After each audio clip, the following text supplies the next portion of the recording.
All right, this is MC1 Gamer bringing you the second half of my recap for Holy Wars GT. Just wanted to go and review what I've already done in the first half of the video. Haven't seen that, go and see that. That's been that was recorded just a couple hours ago, and went over. I showed some pictures, some of the previous boards, other boards rather that other participants had brought, which were amazing. And just to go over real briefly what I brought, this is my display board. It's kind of a mediocre display board, but I mean, it's some 3D printed terrain for a graveyard. But what I brought was what I had painted in my kind of fluffyish themed list for Undead, which is a Undead Bretonnian theme. If you don't know what what Muslin is, go look it up. And just to give you a brief, it's basically an undead Bretonnian dukedom, a duchy that existed before the end time, so before Age of Sigmar. So honestly, any Bretonnians that kind of exist in the Age of Sigmar, unless something comes up in the storyline that Games Workshop introduces, is going to be basically undead Bretonnians. So that's kind of where it stands. And I've been working on this army for quite a while. It's heavily, heavily converted. You can go look at the previous video for some of the explanations. I will confirm that is Clowny Face old school first released Nagash. That is the center statue in the center. I'll be updating this display board at some point with some additions, with some more expansions, maybe 2 tiers. So an under the graveyard aspect for the zombies that are under the ground, and the above area where you'll see most of the ghosts and anybody who's not ethereal, like the Blood Knights. But in any case, we're seeing Blood Knights which are the Grail Knights. Questing Knights are the Hex Wraiths. I've got Carrion that I sometimes use as Fellbats, which are just basically undead Pegasus. Men-at-Arms that are zombies. A Prophetess is the Necromancer on a Nightmare. A White King Standard Bearer has the Infernal Standard, so it's kind of like the Standard Bearer for the Bretonnians, and 2 former Bretonnian lords that are now vampires on either a Nightmare or on an Abyssal Terror. So this is kind of where and a Mortis Engine, which has some converted the ghostly apparitions, the spectral host, carrying the Bone Chariot, are Bretonnian knights. So a lot of Bretonnian theme, but a lot of undead as well, heavily converted, and a whole lot more coming for this army. In any case, let's go and take a look. There's a couple games I played, and I did very well in game 2. I think I maxed out my points. Things obviously became quite a bit different as competition increased. Very good players, very good just really good personalities and really good hobbyists. So the next army is played on this board, and this board is very interesting. This is called the Great Maw Challenge. So the Great Maw is in the center, and the idea being, you see that there's a bunch of kind of volcanic plumes where the Grail tokens are. So as I mentioned in the first video, each of these missions at Holy Wars has 4 actual methods of gaining points. Now, there's a primary objective, which is the board objective. Typically, you have to just basically garnish enough points to win the objective, and then you get all the points for that objective. You get 7 points. So you might win with 1 point, or you might win with 30 points, however much it is, but you get the 7 points for the objective towards your score, towards your total, which is calculated for your standing in the GT.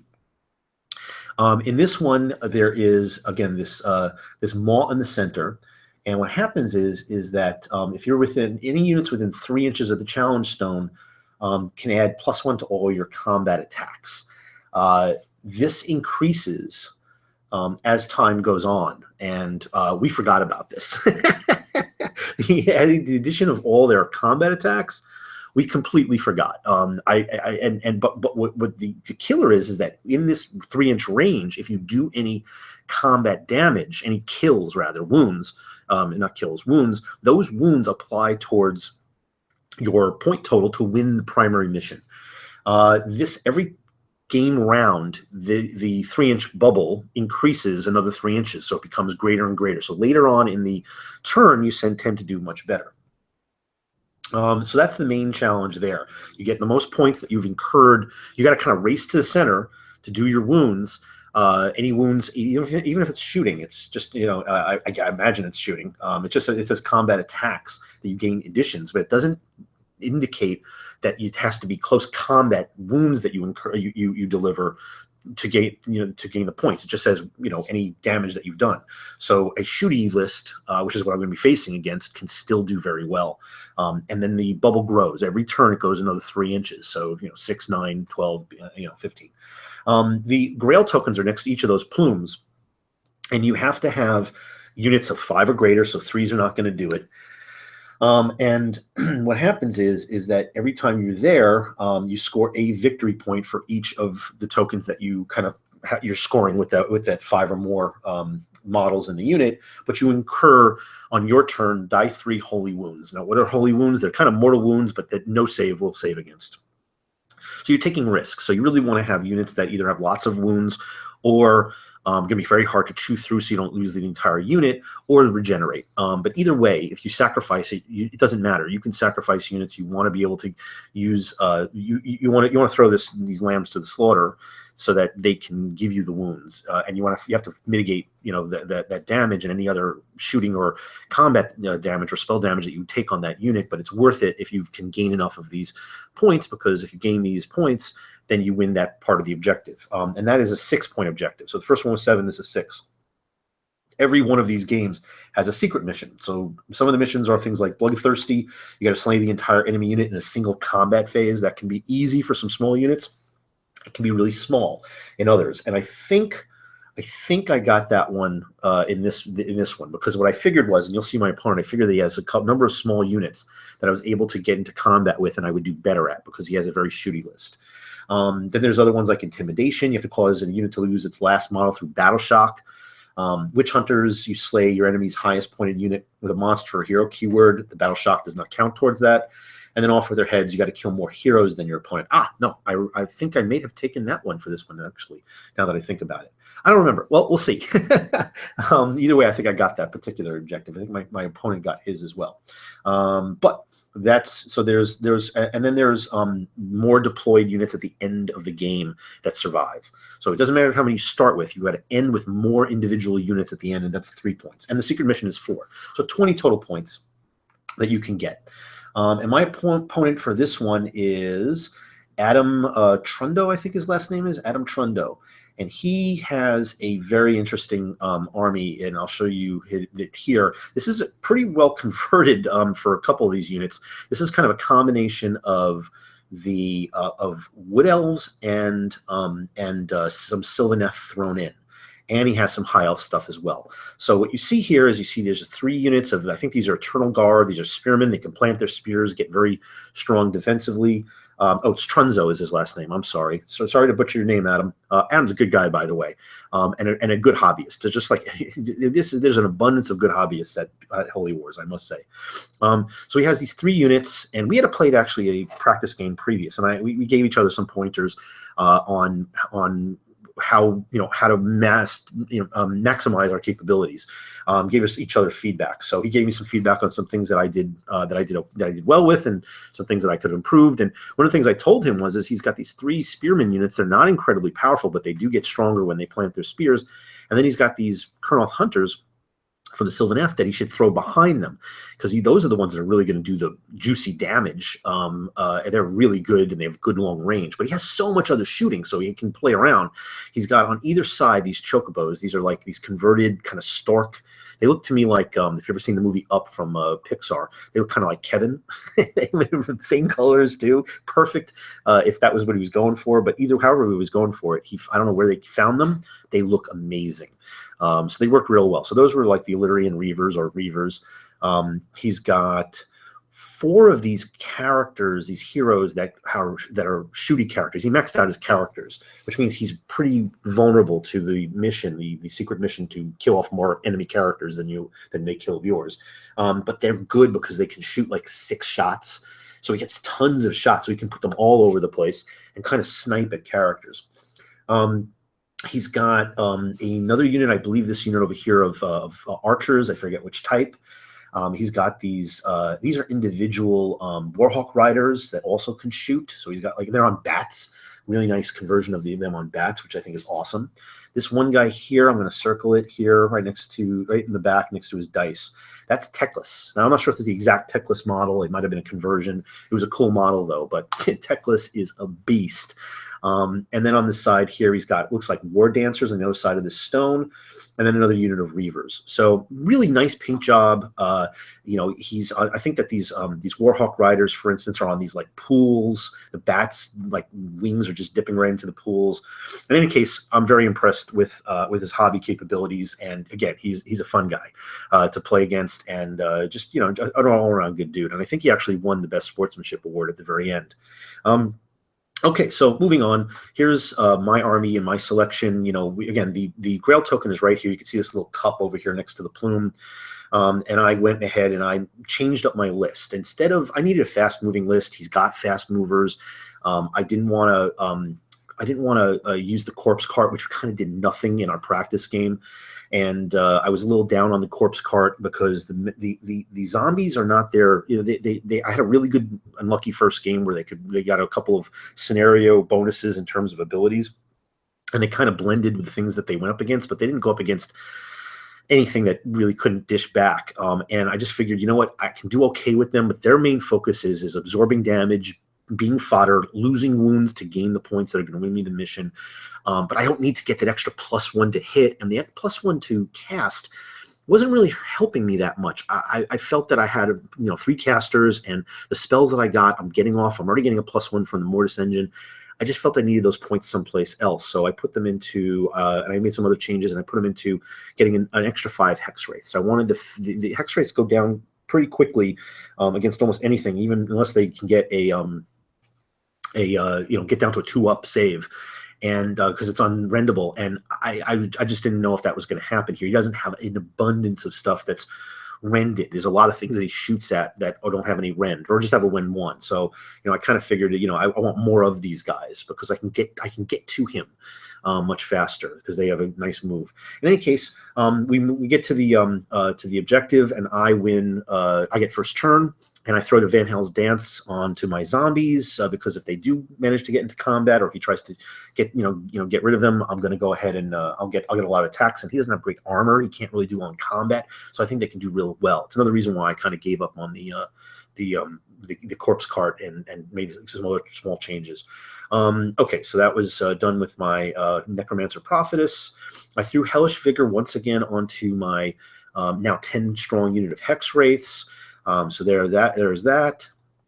And then I threw my typical combination. I'm not going to get any cover save. This unit is too big, and there's just not enough cover. But I wanted to get the extra points because he just rain all kinds of fire down on these guys and start removing them, and then that's a lot of points that are just off the board. I mean, the cost for 10 of these guys is equivalent to a Terrorgeist. I mean, it's more wounds for this unit. Certainly, there's a lot of flexibility you can do with it, and it probably is in some cases a lot more survivable, but it doesn't dish quite as much.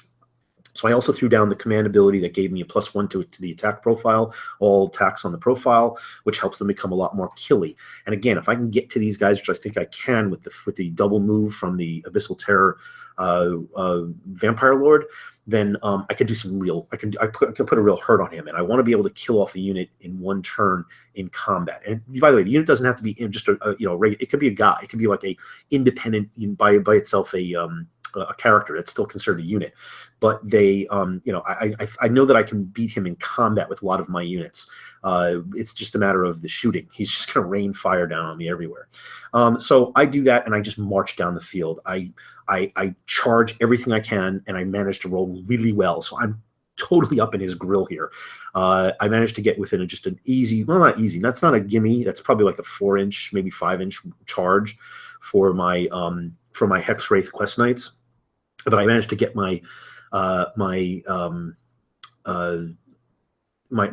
Knights to get right behind them, and that's really kind of where I go with this game. I kind of charge in with this tactic. I charge in with the Hex Wraiths.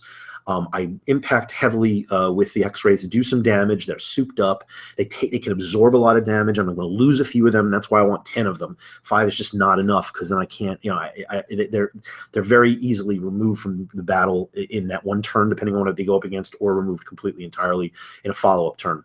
So I don't want to take a chance. So I want to make sure there's still a factor on the board. So having 10 of them really, and it looks very Bretonian, by the way. That's the whole idea. They're undead Bretonian.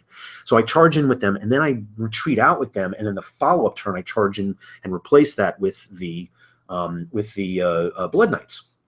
So that's really working out really well because I think I rolled with their run to get really far down the field. And I also ran with the zombies, who are now just one massive horde, and they were able to absorb 2 of the Grail tokens, one in the middle of the board, equidistant to us, and the one on my side of the board. So now I have control over both of those. And unless he can find a way to get me off of them, I'm going to own that secondary objective. But now I got to get the first objective. And the idea of the first objective is just to do enough wounds within 3 inches, and that's the key. You only have to have one model to have the unit be within the 3 inches. So we didn't get any of the +1 to the attack profile, which really kind of I think I would have done even better in this game if I had remembered that, because that was kind of in my wheelhouse. And that benefited me more than my opponent, again, because my opponent had more shooting than close combat. But I forgot about it, and you know what? That happens. That happens in games. It's up to you. It's your responsibility to remember this stuff. So you can't say, "Oh, what if?" all the time. And of course we will, but you can't. You got to remember. You got to learn from it. All right. So moving on. Again, I move up my White King with his Infernal Standard. I want to make sure that I'm within 10 inches of everything I can be. I'm not as worried about losing my Blood Knights here, where I need to get that 6-up save, which is kind of hard to count on if these guys die. They have a lot of wounds. And there's not, again, he doesn't have rending on everything, so I don't think I'm going to lose too many of them. If I lose one, I'll get it back. I'm not worried about the being in range, because I know that I can't. I couldn't get far enough to get within the 10-inch range of the banner to give that 6-up save in case any of these guys die, the Hex Wraiths. I just wanted to make sure I was within range of my general so that he can give the 5-up instead of the 6-up. I have, to my unit. But I wanted to make sure that I had the 5-up, and then for my general, for a Restless Sun, for the Ruler of the Night, and then also be within 10 inches of the banner, because all these zombies are 1 wound. So they don't have any armor save of any kind, but they get the 5-up Allegiance save, and then they'll get the banner save 6 save if they die, because they're only 1 wound, and if they fail the 5-up, they die. So I get that layer, and that helps, because you're gonna roll this. If he shoots a lot of these guys, which he should have, if he saturated them, they disappear, and I would lose the objectives. And that would have been my tactic if I had his list. He's got a very heavily shooty list and a very mobile list. So I'm also trying to control the board with these guys as well. So I charge in and I get there, and they're flyers, so I don't have to worry. These guys are only 1 inch, so some of them can pop over to the other side. And I leave 1 in the tail behind because I want to stay within that 3-inch bubble. I'll lose the attacks on him. I don't mind, but I want to get the wounds and score the wounds for the objective. So I know I'm going to score a lot of wounds here. So I get in that charge, and I immediately kill off almost the whole unit. I think 2, 4, 6, 8, 9. I have 1 guy left, just the banner, which sucks, because if I killed them all, then I would immediately have gotten the objective right there just for that. And then I moved up my carrion. He went and ignored them because they're flying high. So he's swooping around, looking to get just as many guys as possible to start just raining fire onto my units. In which case he starts to actually do that. He starts moving up the board here. He gets a Mystic Shield, I think, on one of these Spearman units. He runs that last guy away. I don't know if he realized that was my objective, but I was able to accomplish it just by killing some of these other units in 1 round of combat. But he moved him away, which was smart, because then I can't use that guy to achieve my secret objective. He plants a lot of shields. The defensiveness of the Colonel Hunters is important too, because they can be defensive if they want to be, and I think that should make them harder to hurt, and they're already pretty tough. And then he just rains fire down and deletes my general. Once again, I lose my general in the first turn. There he is, sad sack. My Vampire Lord on a zombie dragon, not a zombie dragon, on a nightmare. He walks in, he's a Bretonian lord from the old days, and he does his thing, and then of course he says bye-bye, I guess, only to be resurrected and raised once again by Nagash in some future time. But right now, he's done what he did so far, but now I don't get that extra, the Ruler of the Night where I can add +1 to the radius of any of my characters that that can avoid wounds. So and plus the power of what he brings to the table, which is really important. And then I lose a couple of these Hex Wraiths. They go away as well, which is unfortunate. But he loses a few more of his spearmen, and he loses, I believe, one of these. I managed to also kill off one of these characters that he has that gets they're independent characters, heroes that can get like 6 bow shots. They're not incredibly incredible in combat, but they do have 5 wounds, and you gotta devote something to take them off. So that right over there gets my secret objective, because that's a unit that I deleted in 1 turn through combat. So I managed to kill off, again, more of his spearmen. I kind of spread out here. I'm now contesting for this objective. If I can move off some of his guys away from his grail, then I'll completely own the secondary mission. But right now I want to try and delete these guys and then just cause disarray. I need to go and separate. I want to isolate him. I want to individually destroy his center and then completely saturate one side of the board and decimate everything that's there. And I want to do it where I can score points. So I need to do it with units that are close enough to the ever-growing center maw. So we go to, now I've lost, he starts shooting again in his turn, and he deletes my White King, which is smart. He's doing something that he didn't do in our practice game that I made a suggestion that he's think about. Just focus fire and a lot of volume onto individual characters. He's got the range to reach out and touch them. If he can start removing those characters, he removes their synergy, and that could vastly reduce the effectiveness in an army. So right now he's gotten rid of my general, my White King with the Infernal Standard Bearer, and he's already starting to reduce the 10-man unit of Hex Wraiths down to 8. So there we have that. But I'm starting to chew through his army. I mean, a lot of his center, which are sacrificial, are gone. I mean, he only got a couple of these guys, and I'm not really concerned. But I'm stuck in combat with them. I can exit from combat and retreat. The problem is where do I go? And are they doing what they need to do right now? And what are they doing? I probably kept these guys here too long. I probably should have retreated them out of combat and moved them somewhere else. But I didn't want him getting this objective. And in doing that, what happened was I owned the objectives anyway. I owned 2 of these Grail tokens. I didn't need the 3rd. But what I was doing here was I was taking additional wounds because I was within the proximity of the stone. These guys are easy kills, so I wanted to just wipe them out and get those wounds because I had other solutions elsewhere. But I think I probably could have retreated them out of combat and still been able to achieve that. The problem is they wouldn't have gotten these extra 5 or 8 wounds that I had racked up by keeping them in combat, because if I retreated them out, I didn't get those wounds. So in any case, I moved my Mortis Engine up into the center. And this was big because he's starting to erase things from the board, and I got to do some wounds, but I can't do it enough area effect all across the board. But once per game, I can blow up with my Mortis Engine. I can do this pulse, and this necromantic wave of energy just hits everything within a 4-die-6 radius. So I do that, and I rolled really well, and that got all the way up to Teclis, which was right there. So I got his Kurnoth Hunters, both units. I killed off, I heavily wounded all of his characters. Did a couple wounds on all these little small units here, which helps because, every little bit counts. Killed off a few more of these, I think 3 more of these spearmen. So all this stuff counts, and I think these all counted towards wounds for the objective as well, because again, it doesn't indicate where the wounds come from. You just have to be within the radius, and this thing was heavily in the radius, because now I think it's 6 inches, because we're on turn 2.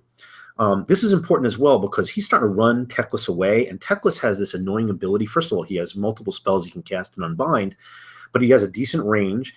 And to cast his spells, but he got this range, this spell called a Tempest. I don't know if he gets 2 or 3 spells. I think he might get 3, but he has this Tempest spell, and it automatically incurs a mortal wound on your opponent. But what it does is it slows you down. It slows you by half. So he was trying to target anything that I had, like my Blood Knights, for instance, anything that I could put that had the double move, or I had to put the double move on that to kind of mitigate the half move. And the half move is not just movement, it's charging too, so it really sucked. In any case, So we go ahead and so I blew this up and I removed a bunch of stuff or wounded a bunch of stuff, and that was huge. It was a big, I think it was like a 20-inch range I had rolled. It may have been 20 or 22, but it was really, I rolled like 2 6s among the other dice. Okay, so this is kind of blurry, so I'm going to stay off this. I kind of he's starting to move into distance. I think he wanted to try and get around this rock and go towards my center. But the center, I moved off my Blood Knights instead of charging in to help support the Hex Wraiths, which I thought were doing just fine by themselves. I kind of backed off with the Blood Knights because I wanted to heal back one of my Blood Knights. And if he's just kind of trying to get in range to keep raining down arrows, to keep doing more wounds on me, and if I can survive with them, then I'll grow them back, and then I can do a follow-up charge, because that's where they do their real damage. So then I think this is where we get I got the double turn. So and this is, I think, going into turn 3. So I go ahead and I move up my Mortis Engine and I go to shoot at Teclis. It fails because I want to kill Teclis. I need to get rid of him. He's slowing down some of my units and I need speed. And you can see I'm racking up plenty of points. He's got a lot of bodies over there, but he just can hit me from almost anywhere. This is just a very mobile, very shooty list where he can reach out and touch anything from 22 inches away. I just need, and if I focus on these other things, I'm gonna get obliterated with the slowdown that Teclis is causing, plus all the other stuff that he can do. You know, jacking off an arcane bolt at me, and that's gonna add up if I just let it go. And I've already lost 2 characters, so I need to get this thing in there, and I think I can bleed off those last 2 wounds. I think he only has 5 wounds total. And the Mortis Engine isn't great, but it can dish out some damage, and certainly with its 12 attacks from the Spectral Host, any 6s are automatic mortal wounds, which is awesome. And that's 12, so you're probably going to roll a few 6s. I don't even think I need to get 2 more. So he swoops around. Oh, he doesn't swoop around. I move my Vampire Lord with my Abyssal Terror down to the lower part with the rock. It's now, I think, a 3-inch range, a 9-inch range to rack up wounds. He's moved all these guys in to kind of do a bunch of shooting at me. I don't remember if he killed off all my Blood Knights or not, but I want to charge into these guys and just start doing. I need to start getting rid of some of these bodies because they just have too much shooting. And then the Mortis Engine comes in and kills off Teclis, which was awesome. So Teclis is down, moved from the table. It's like 200 points, but it's a lot of spell power and certainly a nuisance. He goes, I believe he tries to shoot some of my zombies. He went and he charged in with, I believe, his bat Warhawk Rider, his Bat Rider, and I managed to kill that off with my Prophetess and some of the zombies.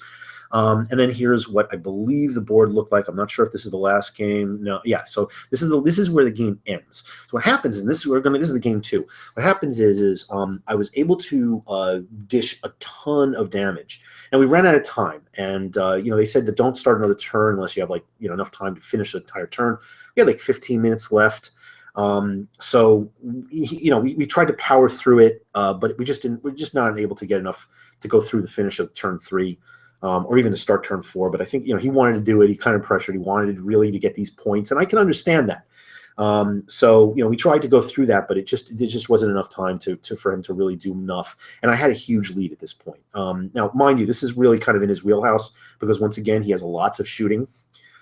So it's possible that he could have, if we had enough time, incurred enough wounds where he could have made it closer, but that's the problem with a lot of these games, and I think we're going to see that in the later turns with some of the next games, where some of the areas where I fall short. But everybody had made those comments. If I only had 5 more minutes, 10 more minutes, if I could only finish this turn, the things I could have done, the what ifs, and that's a problem only because we have a certain amount of time. And most games that's not the case, but the benefit and the complexity of these games for Holy Wars is that there's so many ways to score points.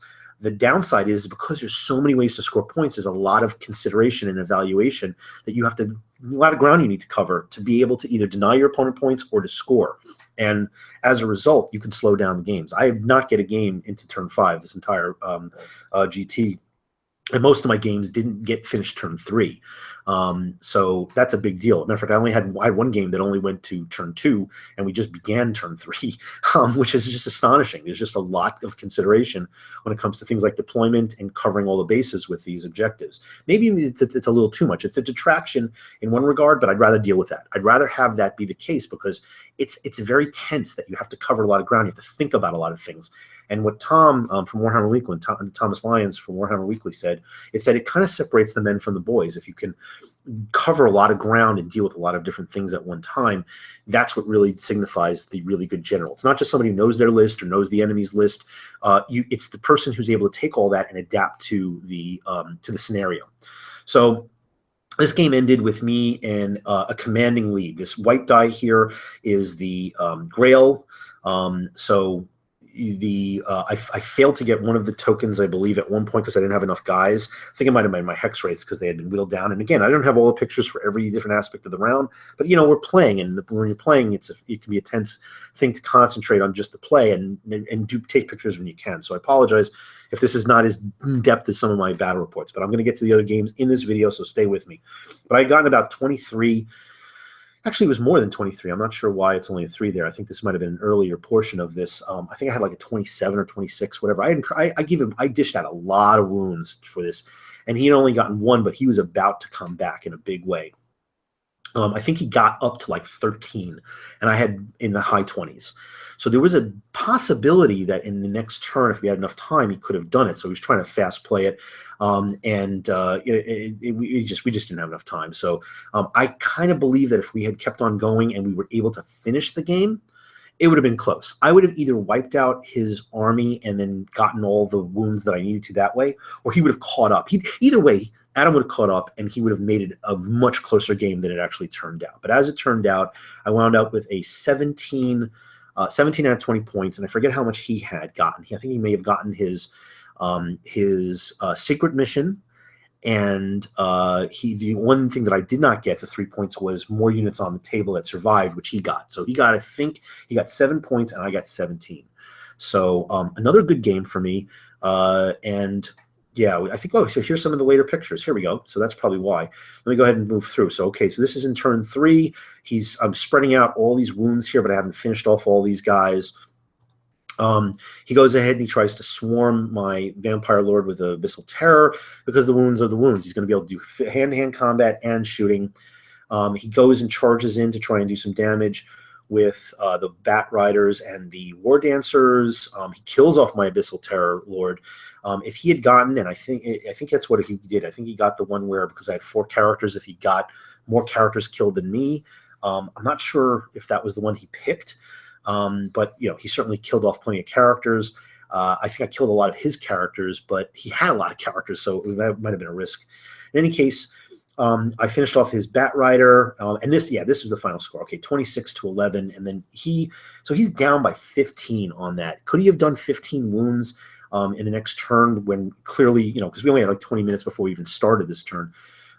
It's possible. And I think it depended on the or priority roll and how fast we were able to zoom through things, because there's still a lot of complication to try to consider. But we just weren't able to get it done. I definitely think it would have been a lot closer than it was, though. So hats off to Adam for a well-played game and a smartly played game. It's just sometimes there's so much going on, you can't get the whole game in. And I wasn't still playing. Okay, this is my United noticed that my Morngul wasn't on the table.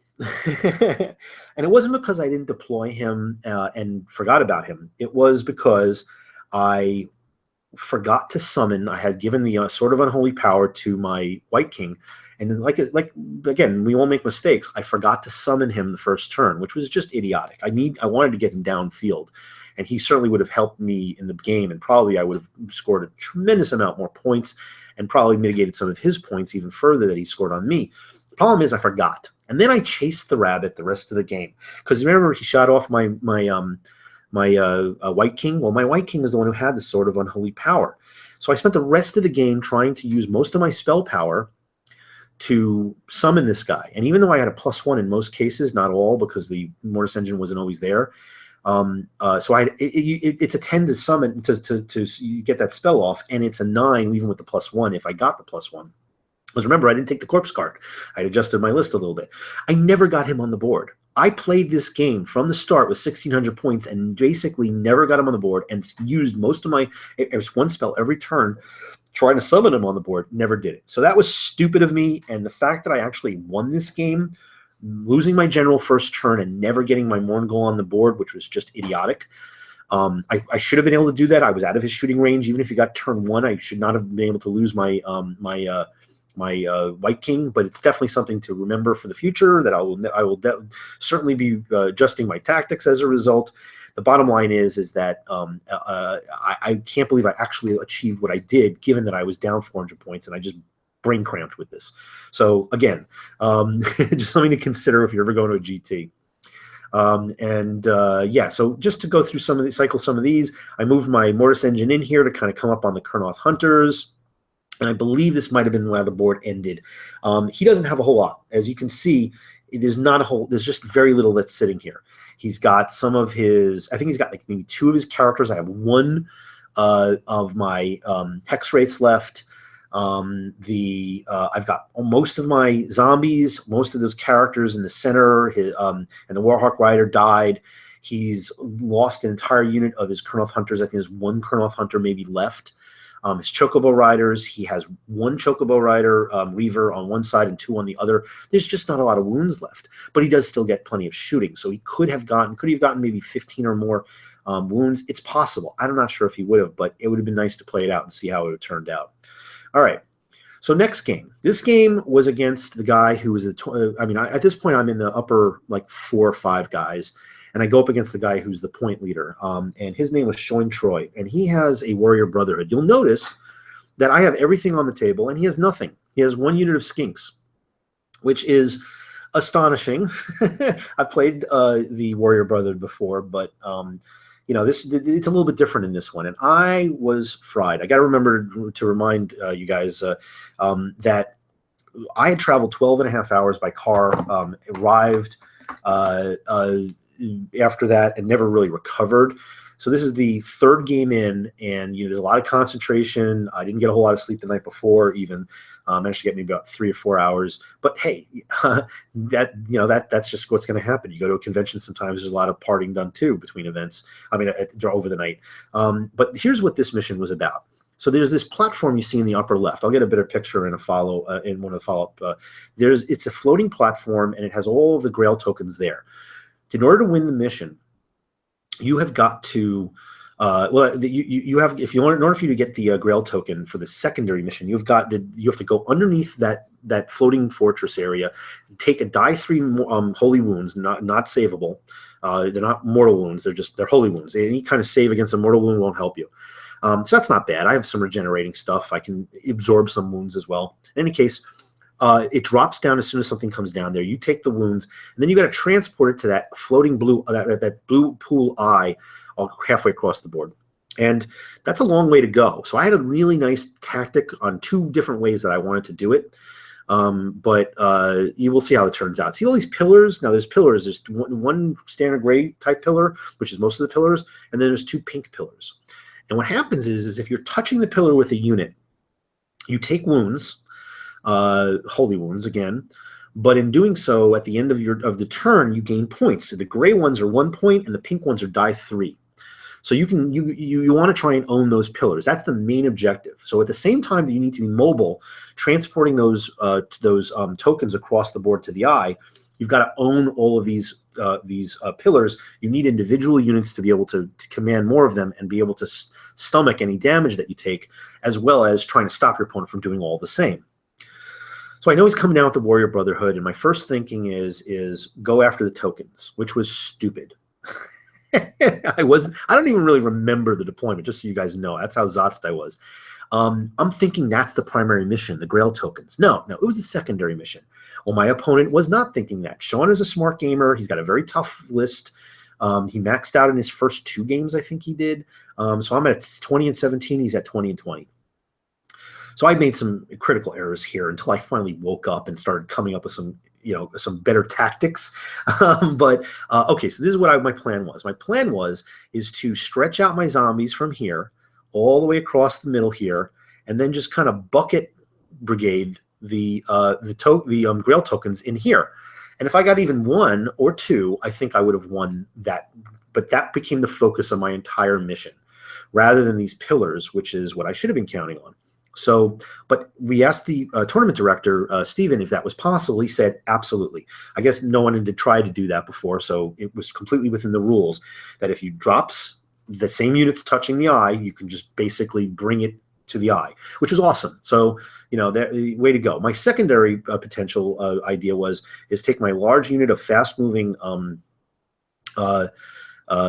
hex wraiths, move them in here, and then double move with my spell casting and run them back out this way. Again, not thinking about these pillars. I figured I'd get a couple of the pillars, get the secondary mission, and I can go clean up with the pillars later. I had it reversed, so that's unfortunate, but that was my plan. So, but he's not even on the table. He's got some chameleon skinks and a whole bunch of stuff from the Warrior Brotherhood that he can bring. So I go ahead and do that. I do my double move onto the hex wraiths, and this is what my stupid, weird, crazy initial plan was. By the way, this is the other reason why I did this, is because I'm trying to bubble wrap here. Okay, he's going to bring stuff down onto the table, and what do you think he's going to do with it? He's going to charge anything I get within range of I get the prosecutor champion with the lantern. Has to be 9 inches away from my models, but then he can cascade his paladins, I believe they are Star Soul Mace guys, from there and get within reasonable range to me within very close charge, and then just wipe out really important stuff. So I don't want to let him do that. I want to bubble wrap as many of these zombies as I can. So I moved my my hex wraiths into the center because they can jump over these guys because they're flyers. And I put my Blood Knights in there because I wanted to try to stop him from doing that. And I figured, again, I can go and connect with multiple of these pillars later. I later found out that I could not command each of the pillars with the same unit. Unlike the first or other challenges, you had to have an individual unit take the pillar, and it could be a character that did it. So that plan kind of backfired. But then, I should have clarified that. So that's on me. So I go ahead and I summon up and I just throw them out there. I want to kind of I like putting shiny things out there like the Morngul to just command attention. Let them worry about it. Okay, throw it out there. Which I finally remembered to do that. And the only reason why I used it as the summoning thing is because I knew he wasn't going to be on turn 1. He wasn't going to shoot off my White King. So that's the only time. This is the only other time I do that throughout the rest of the tournament, at least that as far as I remember. Where I actually brought out the Morngul with the White King, using that item, because you could shift and change your artifacts and your allegiance abilities between each game. You just had to declare it before the game started. In any case, and knowing who you go up against, by the way, helps with that, because you know what your table you're on, what the missions of the table are, the scenarios, and then you know who your opponent is and what army they have, because it's listed. In any case, I go ahead and I do this wacky deployment with some things that are smart, some things that are probably not so much. And then again, he drops. So he drops, and you'll see where the rest of the board is in just a second. He drops this shit kicker unit in the front here with all the Star Soul Maces. I think there's 2 units here. He's got the Lantern guy in the back who everybody was surrounded by. He's got some shooting justicators, I guess they're called.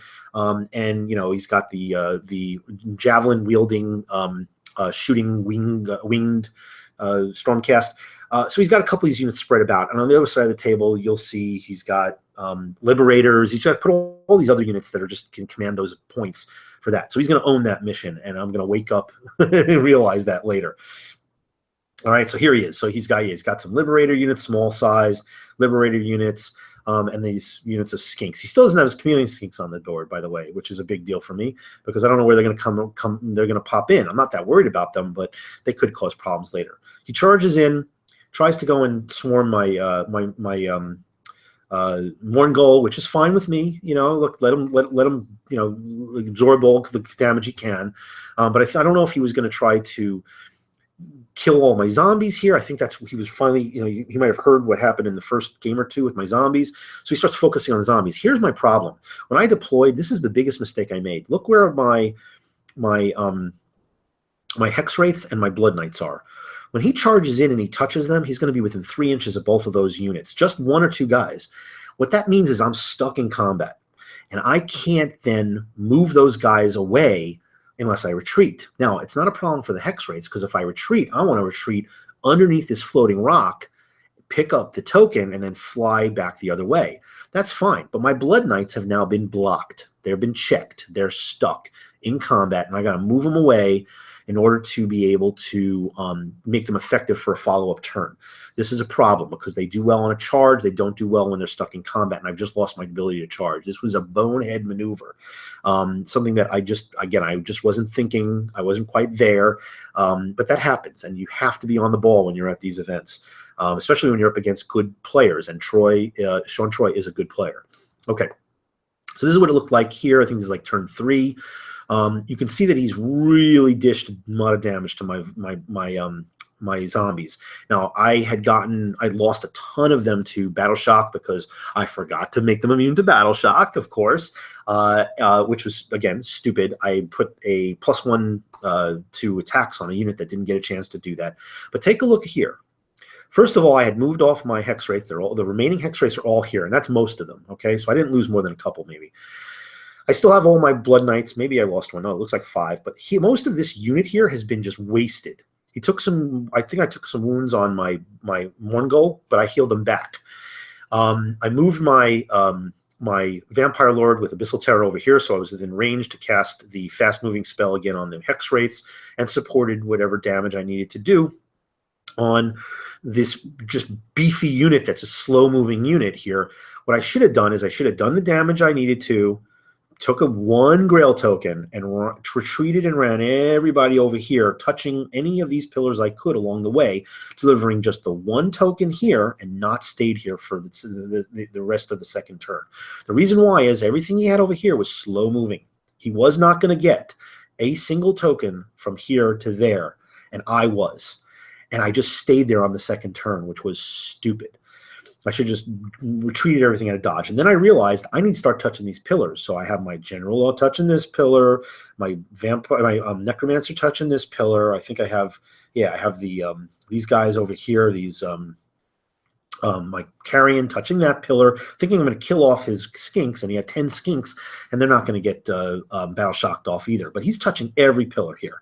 So again, I have 1 pillar with the zombies here at the bottom, and I've got maybe about 10 zombies left. He killed most of the zombies, and they're going to start coming back, which I'm okay with, because he doesn't have enough shooting to finish them off. So by turn 5, I probably would have had, 20 or 30 zombies, which would have been good, but again, I can only get 1 pillar with them. It would have been better if I kept these as individual small units so that I could have covered more ground, but that's a mistake. He pops his Chameleon Skinks here in the center. And why? Because he knows that I'm going to try and run this way with my secondary capability to get the secondary objective. So that was smart. He put everything here in the center. And, I'm just starting to remove stuff. But this would not have been possible if I just forgot about these guys and ran over here. So this is still turn 2. You can see here I have a lot of my knights here. And even if he charged these guys here, I would have had plenty of them to keep this token to run all the way back. And then if I ran everything else back that way, I would have been able to get some pillars and get the major objective. So here we have what's left here in the center, him owning these pillars, racking up the points, and me just trying to figure out where it all went wrong. He goes and charges in to try to kill off my Carrion. My Carrion are getting points for that, but I'm just not able to catch up. I think I've got half the pillars at best. And that's pretty much where it ended. So I'm going to go back to this picture here. So what did I do? I blew it in the first turn and managed to come up with 2 scenarios to gain some kind of points. I needed some points. Where did I win here? I didn't win the mission, I don't think. But where did I get? I just gained some points that I might have lost. Well, I blew the priority of the mission, which was the pillars, and I could not play catch up. So I had to try to get my secret mission, and I had to try to get my more units on the table, retain as many units on the table as possible, more than he had. So if I have to delete or destroy is more stuff than he had. He had less units to start with than me, and I didn't lose much. All right, so I took some wounds, but things weren't wiped out completely, removed from the game. He did not do more damage than maybe some of my zombies. So I way out deployed him in terms of volumes of Horse Scrolls, individual units. I got that one. That was only 3 points. I was able to get the tokens, which now that I think about it, I think the tokens actually were the primary mission now that I think about it, and the pillars were the secondary. I don't remember. Either way, I went and I got the tokens because I managed to get across the board in the following fashion. He blocked me with all his guys here, and we're all watching this stuff, and it's all about the priority, by the way, to get to the third turn, because this is only first and second turn here, and it's all who won the priority on the third turn, and whether or not I got the chance to get this token across the board to get the next objective. So what did we do? He goes and he rolls, and he rolls a 5, and I pop my reroll because everybody got one free reroll. And I got a 5. So now we're at the 5, okay? We go and we roll for the priority again. We both get 2s. We reroll. We both get 2s. We went to the 4th reroll, and I won that one. And I think he used his reroll and failed. So I got my turn, and that's where I was able to go and bring these guys all the way up to here. But I have to stay within, I think it was right here, yeah. I have to stay within, outside of 3 inches from any enemies even when you retreat. You have to do that. But this was not a retreat. This was me casting the spell and these guys doing their full move. So I got all the way over here. Now I'm too far. I have to get within 3 inches of this eye. The only way I can do it is to charge these guys, because that's another movement phase. And that's another aspect of movement, but I can't get there with my regular movement. This is too friggin' far. So I think I had one guy over here, and we measured that if I wanted to charge, I had to get close enough to hit these guys here, and I could fly over mine. I needed to get a 7, and I rolled a 7. And that got me within the 3-inch mark, because it was 10 inches, I believe, total, the 3-inch mark of the eye, so I can deliver the token and get some volume of points for game 3. So what ultimately happens is he wins the game. Good for him. He was smart. He deployed well. He had the Warrior Brotherhood, which is a shit kicker unit, and he was, he was playing the mission properly. I finally woke up and managed to salvage points. That's really what it amounted to. I really didn't deserve to win this game. He did, and we had a ton of fun. We were laughing and cracking up, and it was tense, but it was tense in a good way. So good on you, Troy. It was a fun game to play with. We were fist bumping and cracking up and being obnoxious, and I think this might have been top table for the event at this point. But we gave ourselves both a run for our money, and the one thing that I can take away from this is despite the fact that I blew it, and I probably could have done much better in terms of deploying and putting a situation together that would have owned both of these major scenario objectives, I at least was able to salvage it when I finally cleared the cobwebs and get some points, because this could have been like a 17-3 game, and thankfully it wasn't, because it kept me in the running. So, but in any case, again, Sean, good game, tough list, and I'm just glad I was able to get any points out of this, because it could have gone the other way. So I think we might have been at this point the top 2-point guys. This drops me down a little bit, but I'm still, I think, in the top 20% point-wise for the event. And Sean was near the top, if not the top, because I think I got a 20 and a 17 first 2 games, and I think he got 20 and 20. All right, so moving on to the next game. The next game is on a different table, and this is against a sail list, a sail bombing, not blood. Geez, I'm blanking now myself. This is the corn blood, not a corn bloodbound list, but forgive me, I'm going to forget. It's not going to matter at this point. But the bottom line is it was a list that had where you have these demons, the corn demons that can, if you have the right synergies, you can basically do like mortal wounds on a 4-up and hits on 2, and you can get tons of attacks, like 4 attacks each guy. And he had tons of them, and you'll see them in a second. So this was turn 4. And a good guy. We had a fun game, but this was a very tactical game, and I think that I would have done even better in this game if we only had like 5 more minutes, because you'll see how this turned out. So this is Jake LeCure, and just a tough list, but it's a sail list. So now my challenge here is to outsail Sail. I've got to defeat Sail with something of my own, which is the Vampire Lord on a Abyssal Terror. So here's my list, and we're doing the long way on the table. And you can see there's like in back here, there's a little outhouse, there's a chapel. In the center here, it's hard to tell. This is on the right-hand side here is a connected portion of the Skullvein Manse, connected to, you can see over here on the left, connected to the Dreadstone Blight. Now they function the same way, but they're connected insofar as Only one unit can occupy each of them, and if the unit is occupying one, it can attack the other. The other aspect is there's only one way in and out in order to get in, and that is this rock face here is considered to be part of the door. If you get here, you can scooch into the door, and for mine, there's a door right on the back side here under these windows that I can get a character in and go and occupy the Skullvein Manse. Once you do that, you have certain various abilities that you can use. I won't go into all that right now, but let's just establish the fact that you need to get into the Skullvein Manse. The Dreadstone. Whoever owns this Dreadstone wins the primary objective of the game. He has a couple warp fire throwers. He's got some of these blood warriors. I think 3 of these units. I'm not really worried about them. He's got some wrathmongers over here. He's also got a bloodthirster, a big-ass bloodthirster, and he's got Sail over here. And he's got 2 units of marauders that are in these other buildings. This is a fortified manor, and this might have been another chapel. No, there's a watchtower up here in the center. So bottom line is we both started out with some guys in each of these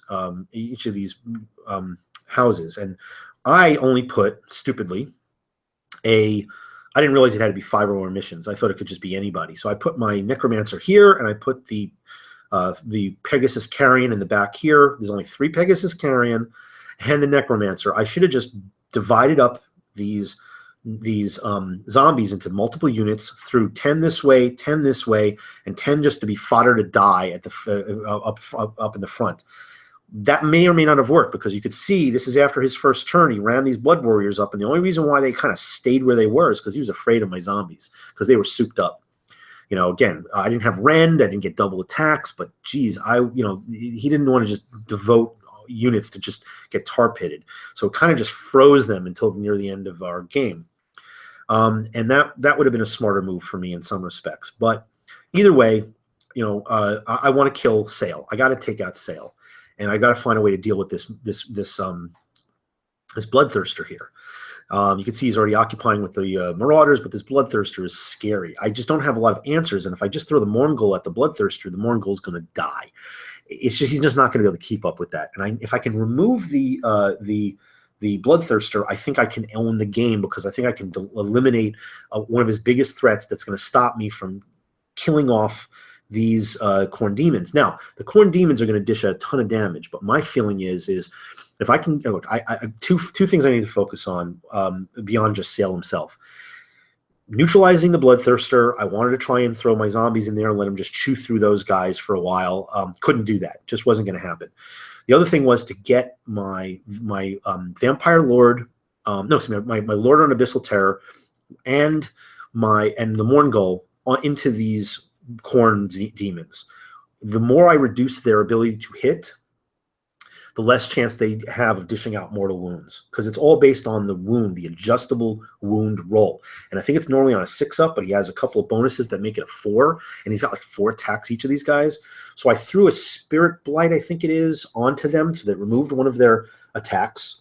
And I'm dishing at least, even if not a 1, maybe even a -2 to his hit rolls. And I think he got some pluses to hit from other things as well. But if I can get that roll down where he can't dish the mortal wounds, I can blunt his attack while I go after the Dreadstone and try to achieve that. The other thing is these buildings here, this is where the Grail tokens could show up. And they're random. But again, you have to have 5 guys in order to get them. And this was a mistake of mine. Again, I made a bunch of mistakes, you can tell, but I've found some ways to make it back and make a game of it. But this is where you learn. All right, so this is a better picture of the connectivity between these two. And you can attack the guy that's inside only from the door, and then once you can attack from anywhere within 3 inches of these. That's where I'm wrong. So if you're just touching the edges here within of the base, you can assault the guys inside. The difference is if they're garrisoning these buildings, they reduce the rend by 1. So if you have a rend 1, you have no rend. If you have a rend 2, it's only rend 1. So it makes them more survivable inside. Plus they're in cover. So that's a big deal as well. So, he's right up there. I think he was trying to get these guys into the Dreadstone.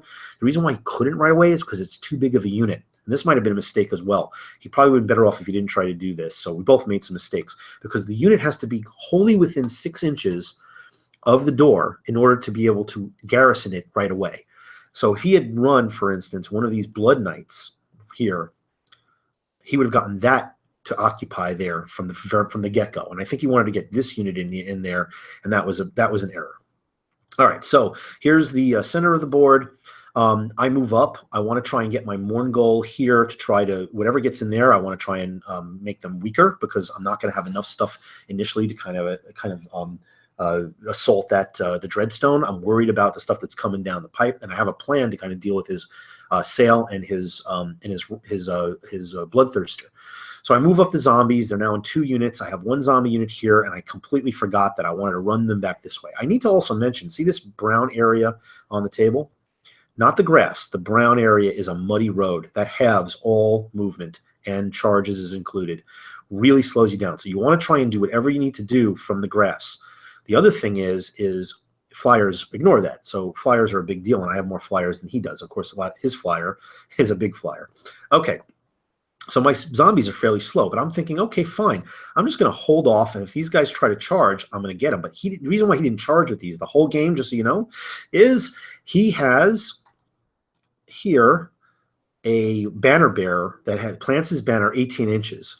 So the zombies, I should have just left them here like this, and I did most of the game, and then ran these guys to own one of these objectives, but I forgot that it needed to be 5 or more. So I tried to bring these guys up and eventually to merge them, and when I realized that they were too far away, and I was not able to get close enough, because once they got to this brown area here, they're half movement. In any case, I checked at least one of his units from kind of pushing through into the backfield here, so that was a positive. So I inhabit the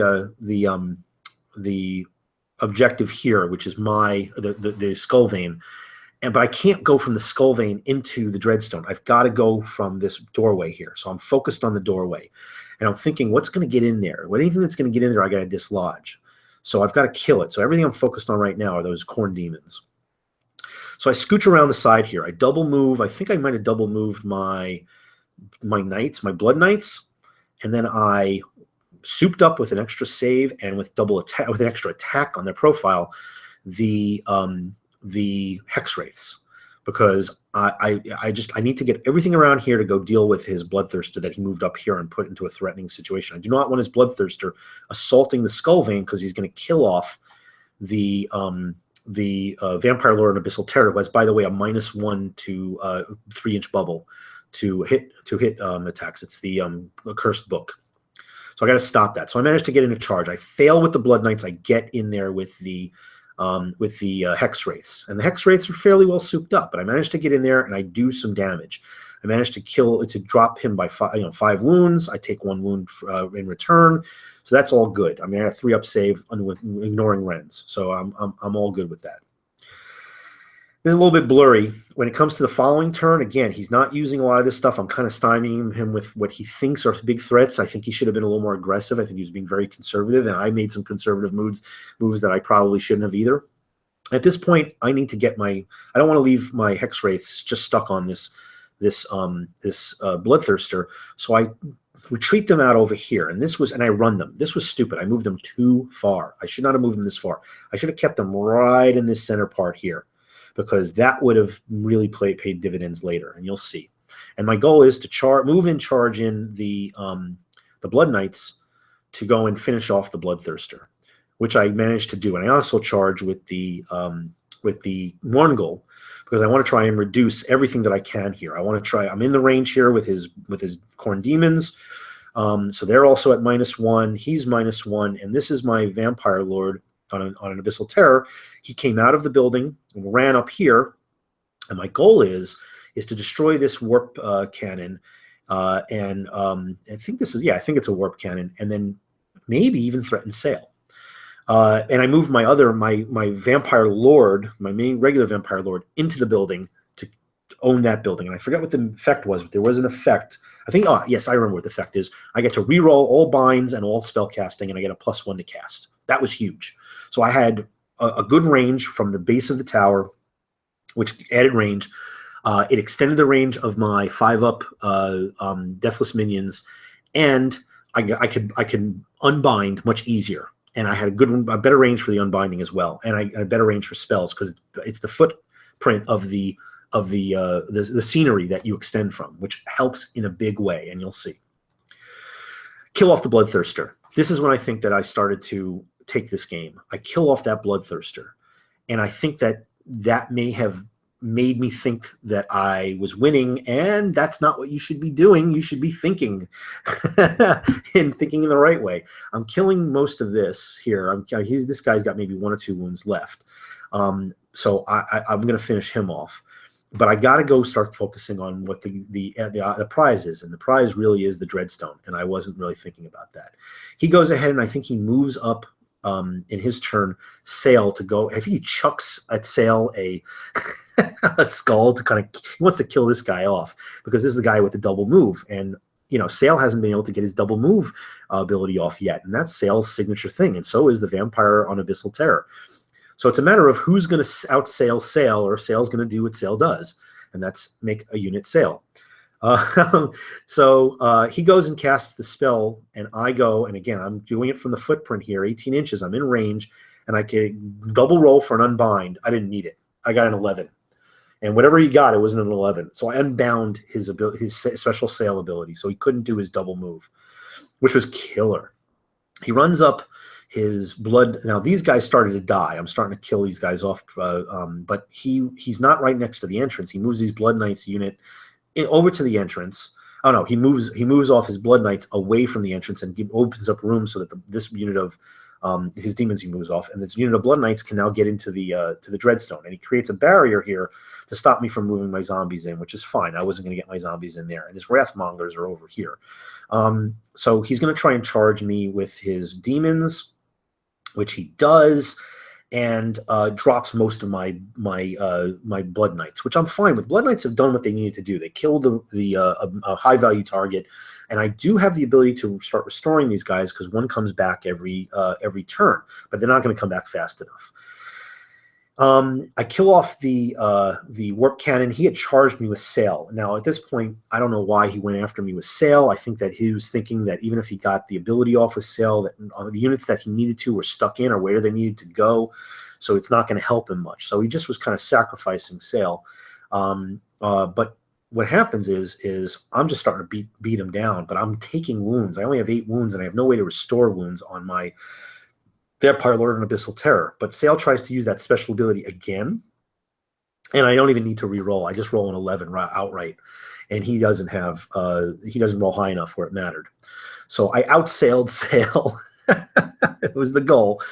He goes and shoots the cannon. I think he drops another wound off of no, he kills off the last of my Blood Knights, which frees him up in a lot of ways, and I can't now restore them, but again, they did their job.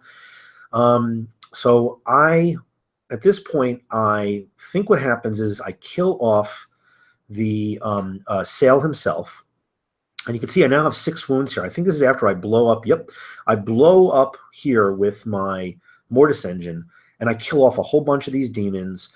He occupies the center here with the Blood Knights, and then he starts moving in his Wrathmongers to kind of block me from getting into the tower, which I didn't care about.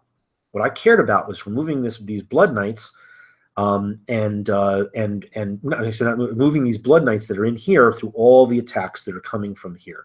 Let me see if I have another picture. Nope, that's the following game.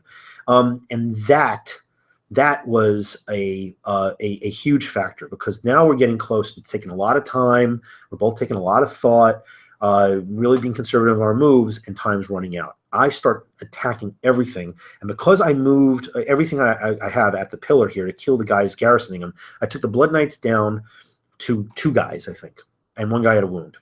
So I did need to do like 3 wounds. We go finally engage with the zombies, and these Blood Warriors here really didn't matter. The Morgul is just absorbing lots of damage from the demons here.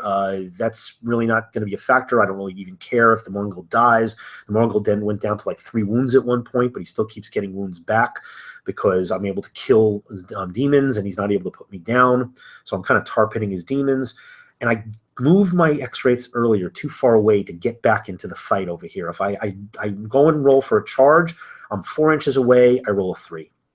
And that was a killer deal, because if I had charged these guys here, I would have wiped them out, probably would have lost a bunch of them, but I would have been able to at least get one, a couple of these where I could have aided in finishing off the Blood Knights, and I failed to do that. And what that means is that I did not get the primary mission. He did.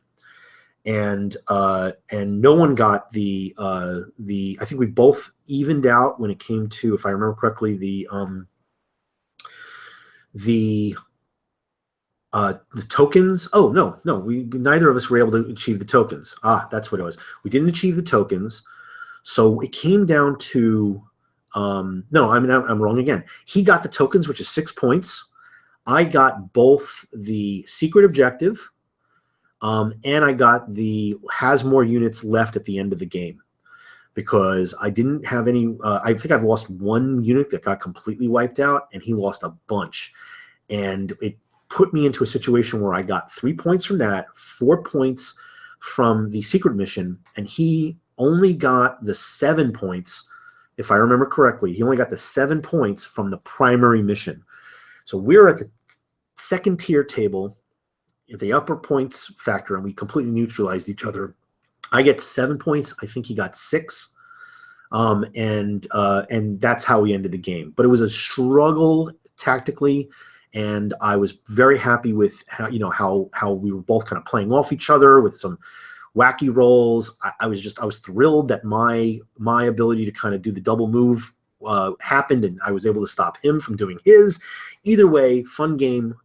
Way to go, Jake, and I hope to play again sometime soon. I have the final games I'm going to put into another video. I know this was going to be the 2 to 5. What I'm going to do is, because this is running really long, I'm going to go do a separate video for that, probably tomorrow or the next day, and tell you how it turned out and what the results were. But either way, like I said in my previous video, Holy Wars was not only an awesome experience with just great gamers, smart players, tactically very tough, some strong list building, but the tables were just as much an opponent as the guy standing across from you. And there was just a lot of ways, a lot of things you need to think about, and a lot of ways you need to garnish your points or deny your opponent. And that was the magic. The only downside, of course, in that is that there's so much to think about. It was very hard to get to past turn 3. So this game just started turn 3, and here's what I think would have happened. I was edging this game out. I think if we had played this game to its fruition, just like I think that my opponent in my previous game might have been able to steal the game from me, but it would have been really close. In this game, I very much firmly believe I would have taken this game if we had gone even one more turn, because I had much more stuff on the table. He wasn't getting anywhere with his demons over here in the center. These guys would have died, the Wrathmongers, although I would have lost a good supply of my, if not all of them, of my hex wraiths. The big difference is he had 3 wounds sitting inside of this right here, and I had 3 characters within distance to not only destroy them, but to get within 1 move. All right, because flyer, to sit on top of it within 6 inches of basically this door entrance, and I would have taken in the very next turn. It probably would have happened. There's several ways that it would have occurred, and if I was only smart enough that I had done it earlier, I probably would have gotten the Grail token one, because what I would have done is I would have ran my zombies off to get the Gout House. Either way, I should have gotten this. What this should have been is it should have been a 13-3, no, 13-0 victory for me. It turned out to be a 7-6 victory and dropped me substantial points in terms of where I was in the running. But you know what? I made the mistakes. And you got to learn from them. You got to own that. If you make the mistakes, it's on you. So that's all I got. That's all I got to say about the tournament. Just a little tidbit there for tournament play. It's all on you. If you don't know it already, just don't. You make one mistake, it could mean everything. But I'm still doing well. I'm still at the upper quarter maybe of the table, but I don't know firmly, because a lot of people could have leapfrogged. A lot of people who were in the middle could have been doing really well and pushed forward. So I don't know. I'm just having a good time. I'm not really concerned about it too much. I'm chatting with Tom about it and whatnot. But it doesn't really matter if we're having a good time. But I'm still concerned about where I am. When it comes down to it, just so you know, if you're keeping track of this, I'm sitting maybe at the upper quarter still in terms of points. And that's a good thing. So we'll see what happens with game 4 and 5 on the next video. Thanks for tuning in, everybody.